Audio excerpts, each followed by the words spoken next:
Hello everyone, मैं doctor Ankita Mittal Gurgaon में एक प्रैक्टिसिंग गायनेकोलॉजिस्ट हूँ। आज हम बात करेंगे फाइब्रॉइड्स के बारे में। फाइब्रॉइड्स, जिसको हम हिंदी में बच्चेदानी में रसौली के नाम से जानते हैं, ये एक बहुत ही कॉमन समस्या है औरतों में।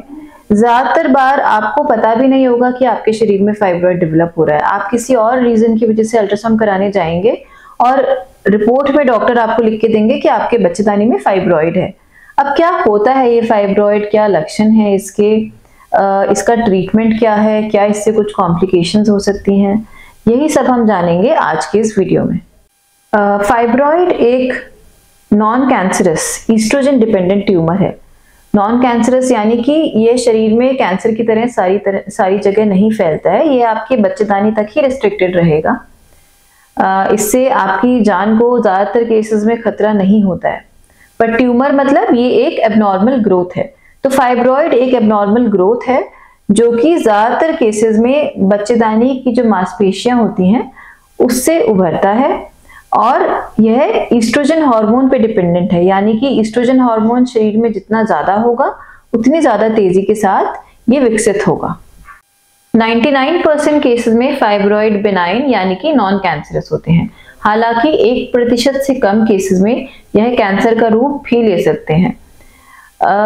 इसके कुछ लक्षण होते हैं, सिम्टम्स होते हैं, जो कि डिपेंड करता है कि आपका फाइब्रॉइड किस प्रकार का है, उसका साइज कितना बड़ा है और वो बच्चेदानी में कौन सी जगह पर लोकेटेड है। तो फाइब्रॉइड 3 प्रकार के हो सकते हैं। पहला, जो कि बच्चेदानी की सबसे बाहरी सतह से अराइज करता हो, सबसे बाहरी जो सरफेस है यूट्रस का, जिसको हम सिरोजा बोलते हैं, वहां से जो फाइब्रॉइड्स उगते हैं, वहां पर जो फाइब्रॉइड्स बनते हैं, उनको हम सब सिरोजल फाइब्रॉइड्स बोलते हैं। क्योंकि ये यूट्रस से बाहर की तरफ हमारे पेट की तरफ ग्रो करते हैं, इसलिए इसकी वजह से यूजुअली पीरियड्स रिलेटेड सिम्टम्स नहीं होते हैं। अगर यह फाइब्रॉइड छोटे साइज का होगा तो अक्सर इसकी वजह से कोई प्रॉब्लम नहीं होती है। अगर इसका साइज 4 सेंटीमीटर या उससे बड़ा हो तो हो सकता है आपको प्रेशर सिम्टम्स फील हो। प्रेशर सिम्टम्स कैसे हो सकते हैं कि आपको पेट में कहीं पे दर्द हो सकता है, भारीपन महसूस हो सकता है, पेशाब हो सकता है आपको। अगर आगे की तरफ फाइब्रॉइड है तो वो पेशाब की थैली पे दबाव बनाएगा, जिसकी वजह से हो सकता है आपको पेशाब का प्रेशर जल्दी जल्दी बार बार फील हो। अगर पीछे की तरफ फाइब्रॉइड है तो वो पीछे हमारे रेक्टम पे ज़्यादा दबाव बनाता है, जिसकी वजह से आपको कॉन्स्टिपेशन हो सकता है, मोशन पास करने में प्रॉब्लम हो सकती है। दूसरे प्रकार का जो फाइब्रॉइड होता है, इसको हम बोलते हैं इंट्राम्यूरल फाइब्रॉइड। इंट्राम्यूरल फाइब्रॉइड विकसित होता है हमारे बच्चेदानी की मांसपेशियों के अंदर। ये ज़्यादातर केसेस में लोगों को प्रॉब्लम कॉज नहीं करता है। ज़्यादातर केसेस में औरतों को पता ही नहीं चलेगा कि उनको फाइब्रॉइड है जब तक कि वो अल्ट्रासाउंड नहीं कराएंगे। हालांकि यह भी अगर साइज में काफ़ी बड़ा हो जाए, बड़ा मतलब 4 सेंटीमीटर से बड़ा हो जाए, तो कुछ केसेस में यह आपको पीरियड्स के टाइम पर ज़्यादा ब्लीडिंग कॉज कर सकता है, या पीरियड्स के टाइम पर आप ज़्यादा दर्द महसूस कर सकते हैं। साथ ही जैसे कि आपने सबसिरोजल फाइब्रॉइड में देखा, उसी तरीके से इंट्राम्यूरल फाइब्रॉइड में भी बहुत बड़ा साइज होने की वजह से प्रेशर सिम्टम्स आ सकते हैं, जिसकी वजह से आपकी यूरिनरी और बाउल हैबिट्स अफेक्ट हो सकती हैं।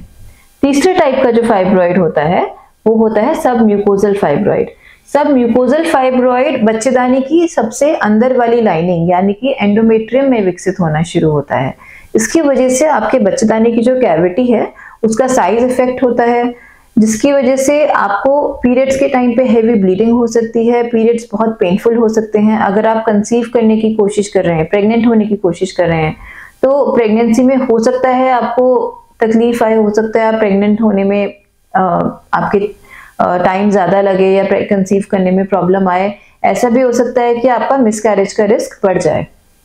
तो जैसा आप लोग समझ ही गए होंगे कि फाइब्रॉइड्स की वजह से अलग अलग लक्षण हो सकते हैं, पर सबसे इंटरेस्टिंग बात यह है कि ज़्यादातर लोगों को फाइब्रॉइड्स होने की वजह से कोई भी लक्षण नहीं होते हैं। ज़्यादातर केसेस में यह एक प्योरली इंसिडेंटल फाइंडिंग होती है, यानी कि आप किसी और वजह से अल्ट्रासाउंड कराने गए और आपको पता चल गया कि आपको फाइब्रॉइड है। इसकी इंसिडेंस 20 से 80% होती है 30 से 50 साल की महिलाओं में। बहुत सारी महिलाएं ऐसे होंगी जिनको फाइब्रॉइड होगा और उन्हें पता भी नहीं होगा कि उनको फाइब्रॉइड है। पर इसकी एक अच्छी बात यह है कि जब आपको मीनोपॉज हो जाता है, यानी कि जब आपके पीरियड्स आने बंद हो जाते हैं, जब आपकी ओवरीज काम करना बंद कर देती हैं, तब फाइब्रॉइड्स का साइज धीरे धीरे छोटा हो जाता है। यदि आपने ध्यान दिया हो तो मैंने आपको बताया था ये ईस्ट्रोजन डिपेंडेंट ट्यूमर है। जब हमारा मेनोपॉज होता है तो हमारे शरीर में ईस्ट्रोजन की मात्रा कम होने लगती है और फाइब्रॉइड्स भी ईस्ट्रोजन के अभाव में धीरे धीरे धीरे और छोटे होते जाते हैं। तो ज्यादातर केसेस में फाइब्रॉइड्स में कोई ट्रीटमेंट की जरूरत ही नहीं होती है, सिर्फ जरूरत होती है कि आप एक सर्विलेंस के अंडर रखेंगे अपने आप को, जिसके लिए आपको 1 या 2 साल में अल्ट्रासाउंड करवा के चेक करना होगा कि आपका फाइब्रॉइड बहुत रैपिडली ग्रो तो नहीं कर रहा है। कुछ केसेस में जिसमें कि सिम्टम्स ज्यादा होते हैं, जैसे कि बहुत हेवी पीरियड्स हो रहे हैं या पीरियड्स के टाइम पे बहुत पेन हो रहा है, मेडिसिन भी काम नहीं कर रही हैं दर्द की, कंसीव करने में आपको प्रॉब्लम हो रही है और कोई रीजन समझ नहीं आ रहा है कि कंसीव क्यों नहीं हो रहा है, बार बार किसी को मिसकैरेजेस हो रहे हैं और कोई रीजन नहीं पता चल रहा है, या किसी को प्रेशर सिम्टम्स बहुत ज्यादा है क्योंकि फाइब्रॉइड का साइज बहुत बड़ा है। इन सभी कंडीशंस में हम फाइब्रॉइड्स को मेडिकली या सर्जिकली ट्रीट करने का सोचते हैं। तो मेडिकल मैनेजमेंट ऑफ फाइब्रॉइड्स के हमारे पास बहुत ज्यादा ऑप्शंस अवेलेबल नहीं है। कुछ टैबलेट्स और इंजेक्शंस हैं जिनसे कि फाइब्रॉइड्स का साइज टेम्पररीली थोड़ा छोटा किया जा सकता है, या उनके द्वारा जो सिम्टम्स आपके शरीर में आ रहे हैं उन पे थोड़ा सा आप कंट्रोल कर सकते हैं। बट अनफॉर्चुनेटली ये सब बहुत शॉर्ट टर्म मेजर्स हैं। आप 3 to 6 मंथ्स के लिए इन टैबलेट्स या इंजेक्शंस का प्रयोग कर सकते हैं, उसके बियॉन्ड इनको यूज करना यूजुअली रिकमेंडेड नहीं होता है। हम बहुत स्पेशल कंडीशंस में ही फाइब्रॉइड्स के लिए स्पेशली मेडिसिन देते हैं, जैसे कि अगर मरीज का ब्लड बहुत कम है और वो सर्जरी के लिए फिट नहीं है क्योंकि उनको इतना सिवियर एनीमिया है, उस केस में हम मेडिसिन देते हैं जिससे कि उनकी ब्लीडिंग स्टॉप हो पाए, कुछ टाइम वो उनको पीरियड ना आए और उनकी बॉडी में हीमोग्लोबिन लेवल्स बढ़ जाएं और वो सक्सेसफुली ऑपरेट हो पाए। या हम मेडिसिन देते हैं ऐसे केस में जब हम एक्सपेक्ट कर रहे हो कि किसी का मेनोपॉज आने वाला है, तो हम बस ये जो 6 महीने या मैक्सिमम साल भर का टाइम है इसको हम टाइड ओवर करना चाहते हैं, तब हम मेडिसिन का प्रयोग करने का सोचते हैं। कभी कभी कुछ डॉक्टर्स सर्जरी को बेहतर बनाने के लिए फाइब्रॉइड्स का साइज छोटा करने के लिए भी मेडिसिन का इस्तेमाल करते हैं। फाइब्रॉइड्स का जो डेफिनेटिव इलाज है दैट इज सर्जरी। पर क्या सर्जरी हर केस में रिकमेंडेड है? इसका जवाब है नो। हर केस में फाइब्रॉइड में सर्जरी की जरूरत नहीं है। जैसे कि मैंने आपको पहले भी बताया, बहुत सिलेक्टेड केसेस जिसमें कि पेशेंट को सिम्टम्स बहुत ज्यादा हैं जो कि लाइफस्टाइल मेजर्स से या एक आध मेडिसिन महीना भर में लेने से कंट्रोल नहीं होता है, उन केसेस में हम मरीज को सर्जरी एडवाइस करते हैं। सर्जरी इसमें 2-3 प्रकार की सर्जरी की जा सकती है, depending again on the location of the fibroid.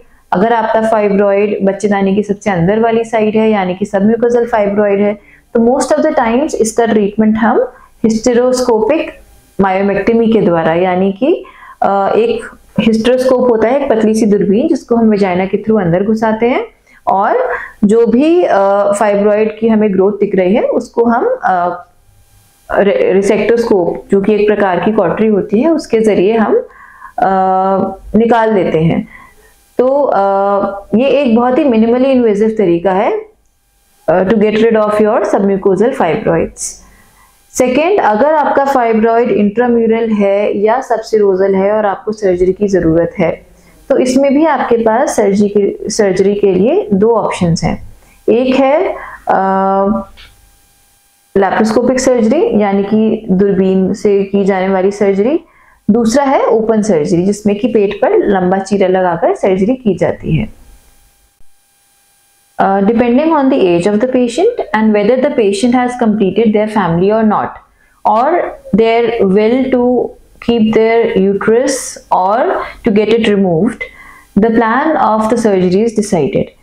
अब सर्जरी में हम या तो बच्चेदानी पूरी ही निकाल देते हैं, मतलब which is called a uterus removal surgery, जो कि ओपन या टोटल लैप्रोस्कोपिक हिस्टेरेक्टमी हो सकती है, या दूसरा ऑप्शन है कि हम सिर्फ फाइब्रॉइड को निकालें, यानी कि जो बस रसौली है सिर्फ उसको निकालें, जिसको मायोमेक्टमी बोलते हैं। मायोमेक्टमी भी ओपन या लैप्रोस्कोपिक दोनों ही तरीके से किया जाता है। ये सर्जिकल मेथड्स हैं। बिसाइड्स दी सर्जिकल टेक्निक्स, ऐसी कुछ नई टेक्निक्स हैं जो कि फाइब्रॉइड्स को आपकी बॉडी में पूरी तरह खत्म करने में सक्षम है। जैसे कि uterine artery embolisation and high intensity focused ultrasound ablation. ये बहुत अच्छे टर्शियरी केयर हॉस्पिटल्स में अवेलेबल हैं।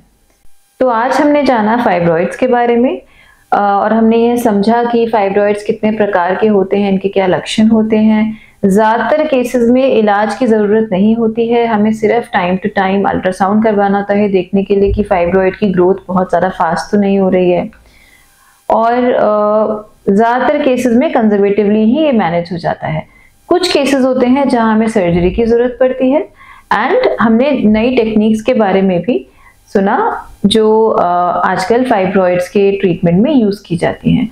So I hope this will improve your knowledge about fibroids and their management. Thank you.